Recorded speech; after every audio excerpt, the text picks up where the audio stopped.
Aujourd'hui, je te montre comment assembler la robe Marguerite. Tu trouveras le lien du patron en description et avec le code YouTube, tu bénéficies de moins 25% de réduction. Mon objectif est que tu puisses réaliser cette robe et en être fier, donc si tu as des questions, n'hésite surtout pas à les poser en commentaire. Pour réaliser ce modèle, la quantité du tissu va dépendre de la laisse et également de ta taille. Pour une laisse de 1,50 m, tu vas devoir prendre 2,20 m de tissu, toute taille confondue.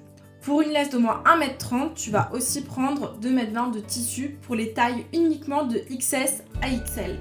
Pour une laisse inférieure à 1,30 m, tu vas prendre 3,20 m de tissu pour toutes les tailles. En plus du tissu, il te faut une bobine de fil élastique pour pouvoir réaliser le smoke.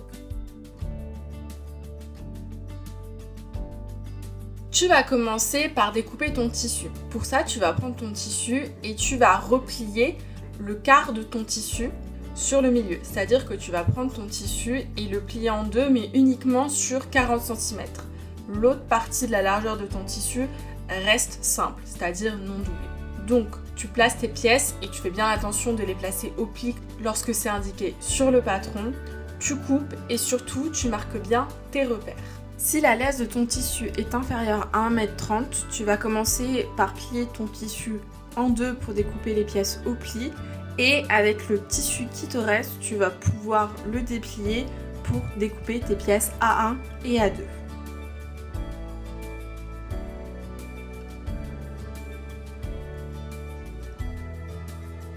La première étape va consister à assembler la pièce A1 et A2, c'est-à-dire le devant.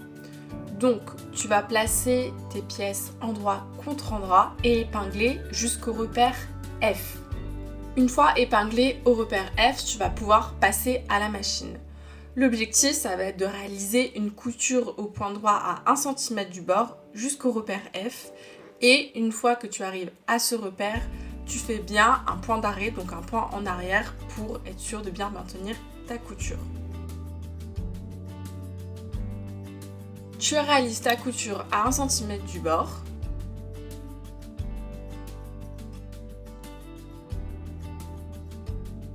Un peu avant d'arriver au repère F, raccourcis ton point, donc là moi je vais passer de 2,5 à 1,6, puis continue ta couture jusqu'au point F, arrivé au repère, n'oublie pas de faire un point arrière pour être sûr de bien maintenir la couture. Une fois ta couture réalisée, tu vas tout simplement ouvrir tes marges de couture au fer à repasser. Tu dois alors obtenir ce résultat. L'objectif ici, ça va être de réaliser une fente.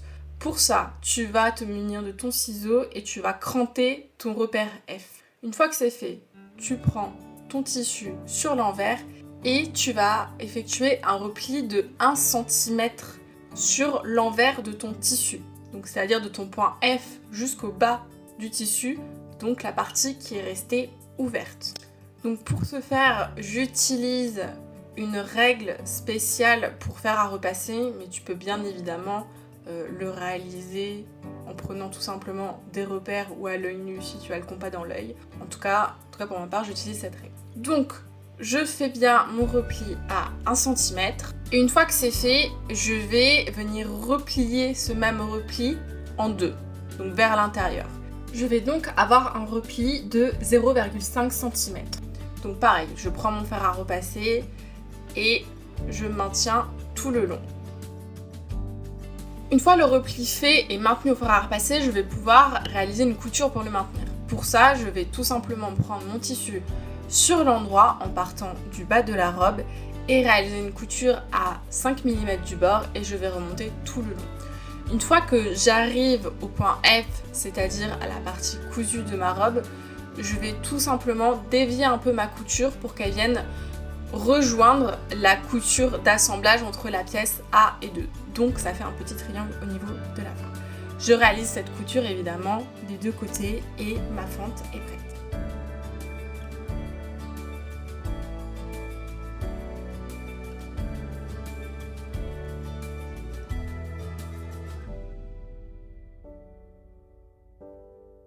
Tu vas commencer par préparer tes pièces pour pouvoir réaliser ton smoke.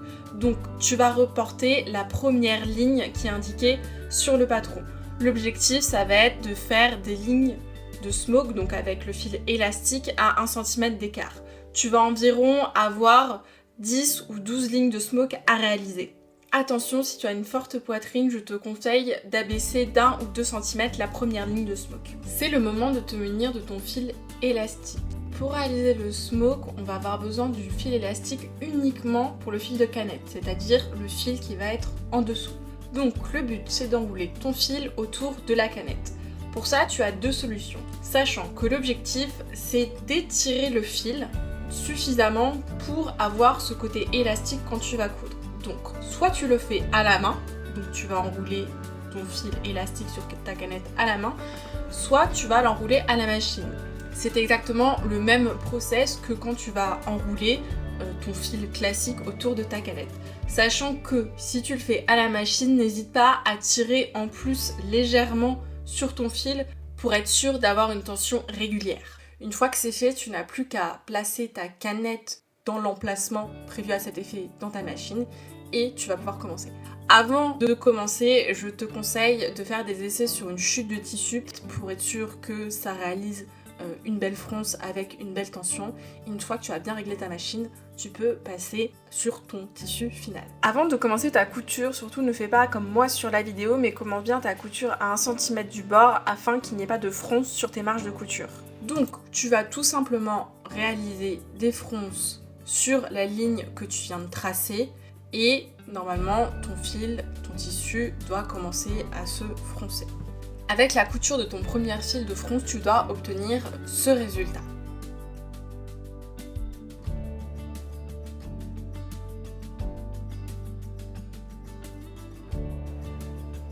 Tu peux t'attaquer à ta seconde ligne de fronce. Pour ça, tu vas devoir étirer le fil élastique pour bien le remettre à plat et ne pas coudre des plis. Donc au fur et à mesure, comme tu peux le voir sur la vidéo, tu vas simplement tirer sur ton tissu pour l'étendre et qu'il prenne sa forme initiale. Tu vas réaliser cette couture donc environ 10, 11 à 12 fois selon la mesure que tu as prise sur ton patron. Donc pour rappel, les coutures entre elles ont 1 cm d'écart. Donc à chaque fois, je vais coudre à 1 cm et bien tirer sur mon tissu pour réaliser toutes mes fronces.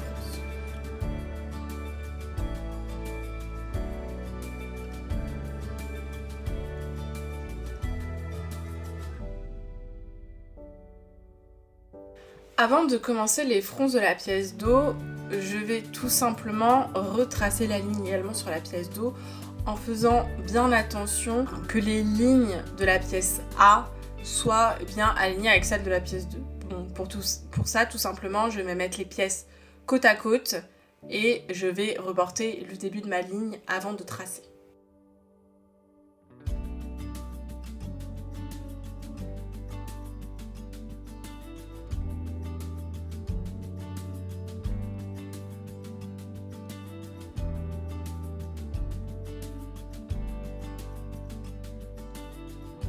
Et réalise maintenant le smoke sur la pièce B.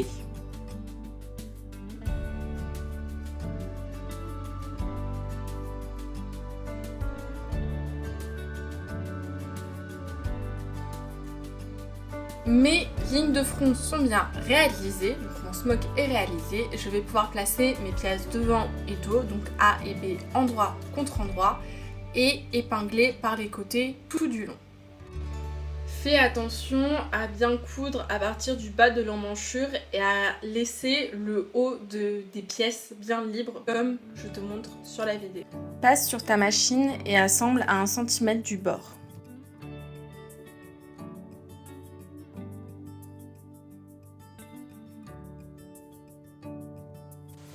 Il est temps de passer à l'assemblage des manches.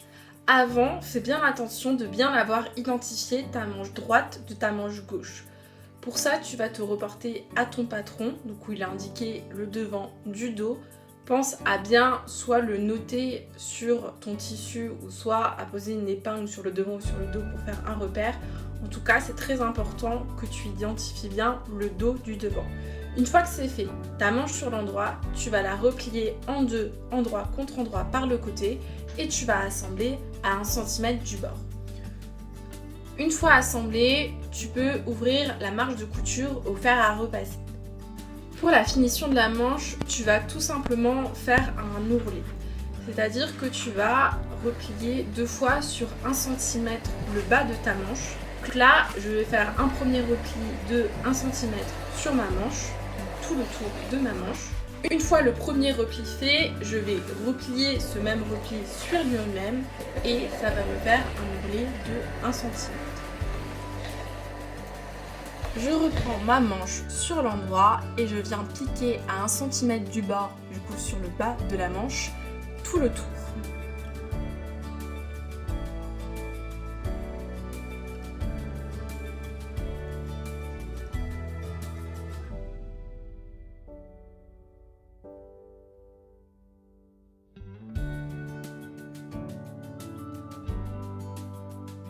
Pour rappel, tu as une manche qui correspond à la manche droite et une manche qui correspond à la manche gauche. Donc surtout, ne te trompe pas dans le sens de tes manches. Ta manche est maintenant prête à être assemblée avec le reste de la robe. Donc tu vas placer ta manche et ta robe endroit contre endroit, du coup au niveau de l'emmanchure. Tu vas commencer par faire correspondre le bas de la manche avec le bas de l'emmanchure de ta robe. Et ensuite, tu vas faire matcher les 2 repères, donc le repère 1 et le repère 2. Une fois que tu as bien épinglé tes repères, tu peux épingler le sommet de ta manche avec le sommet de ta robe, donc c'est-à-dire la ligne de carrure. Normalement, tu vas avoir un peu d'embu au niveau de ton emmanchure, c'est tout à fait normal, c'est ce qui va te permettre d'être confortable dans ta robe et de pouvoir lever les bras. L'objectif ici, ça va être de répartir l'embu que tu as et lorsque tu vas passer à ta machine à coudre, tu vas tirer légèrement sur les 2 tissus pour résorber cet embu. Une fois que tu as tout épinglé, il te suffit juste de passer à ta machine à coudre et de réaliser une couture à 1 cm du bord.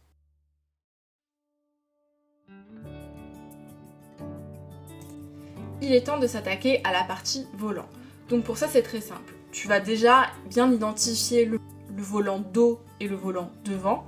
Donc tu fais en sorte de pouvoir distinguer les deux, soit en mettant une épingle sur le devant ou alors en prenant un feutre ou une craie pour noter la pièce. Une fois que c'est fait, tu mets les 2 pièces endroit contre endroit et tu vas assembler par les côtés. Donc le but c'est qu'à la fin, tu aies un cercle complet. Donc tu passes sur ta machine à coudre, tu assembles à 1 cm du bord et surtout tu ouvres les coutures au fer à repasser. Pour la finition du volant, le but ça va être de faire un ourlet rouloté sur le cercle extérieur de ton rond, donc de tes volants. Donc pour ça, on va pas passer par la planche à repasser, on va directement passer à la machine à coudre. Donc le but c'est de faire un petit repli de quelques millimètres et de venir coudre au plus près de son repli. Donc tu vas faire ça tout le long.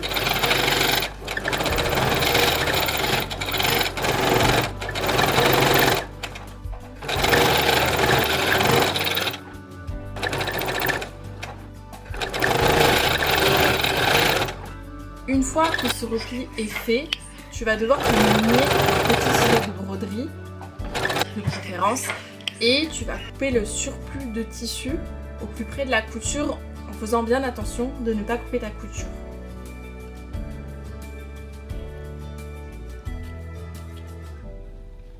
Une fois que c'est fait, tu retournes à ta machine à coudre et tu replies sur lui-même le petit repli que tu as fait précédemment. Et pareil, tu vas piquer tout le long. Une fois que ton ourlet est fait, n'oublie pas de repasser pour bien le mettre en forme et ton volant va être prêt pour être assemblé avec le reste de la robe.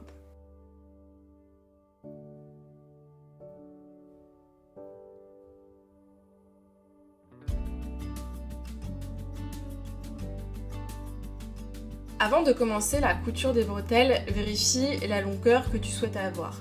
Sur le patron, effectivement, il y a des longueurs de bretelles, mais ça dépend énormément de la morphologie de la personne. Donc ce que je te propose, c'est d'essayer ta robe telle qu'elle est actuellement et de voir quelle longueur de bretelles te correspond. Ici, c'est la longueur qui peut changer, mais pas la largeur. Donc une fois que tu as fait ça, tu replies ta bretelle en 2 sur la longueur endroit contre endroit. Tu viens repasser, assembler à 1 cm du bord.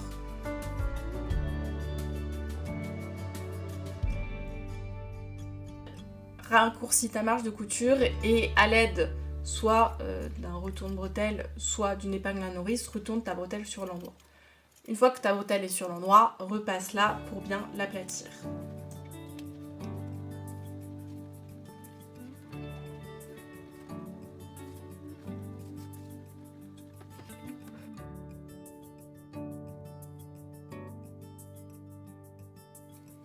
Commence par mettre la robe sur l'envers.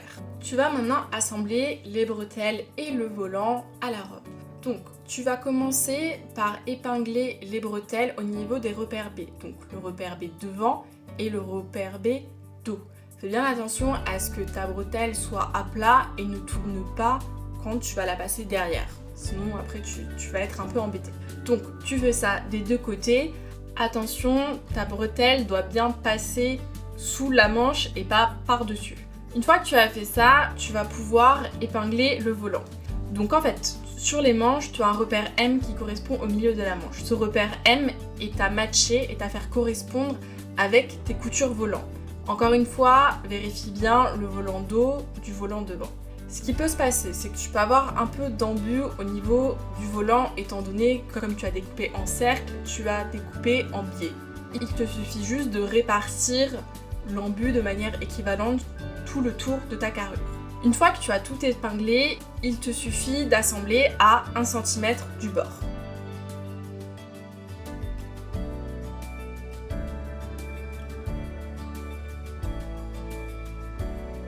Il ne reste plus qu'à retourner ta robe sur l'endroit, avec le volant également sur l'endroit, repasser pour mettre en forme, et ta robe est presque terminée. Pour finir la robe, il ne te manque plus qu'à faire l'ourlet du bas. Donc l'ourlet du bas, c'est exactement la même chose que pour l'ourlet que tu as fait pour la manche.